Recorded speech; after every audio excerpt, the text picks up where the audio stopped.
guys are rolling pretty deep at D end. I mean, there's a lot of talent there.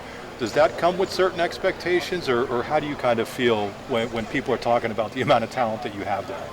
It's just, you have weapons after weapons. You could put Deny in, a decent. It's just a lot of different players you could put in, and it's hard for the offense we're going against to stop because we all have different good things about us that they can't stop. So it's going to be a lot of studying for whatever offense we go against.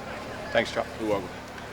Chop, you guys finished as a defense so strong at the end of last year, very, very dominant. Even the Ohio State game, they scored some points, but it wasn't really, some of those points really were not, I don't think, on the defense. Mm-hmm. But there's still a perception about the Michigan game out there and stopping the run. Where are you guys about hearing about that? Is it a motivating factor?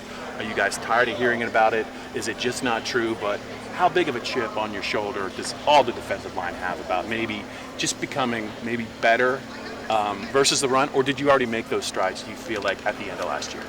Yeah, we watching film against those guys, we knew what we had to work on. So coming out, ever since that game, we've been working on those things as a D-line, as a defense, and we've been picking those things up. So whenever that time comes, that's when you'll see what we're able to do. Yeah. And just your thoughts on the linebacker group this year, the guys that are playing behind you.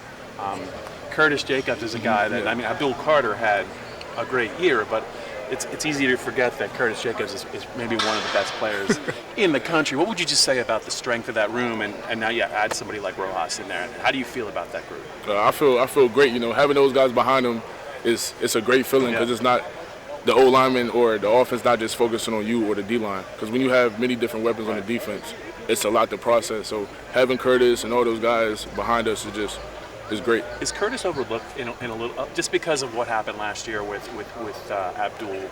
I mean, people forget he's been here a long time, playing at a very high level, playing different positions. Do you feel like he's overlooked at all, Curtis?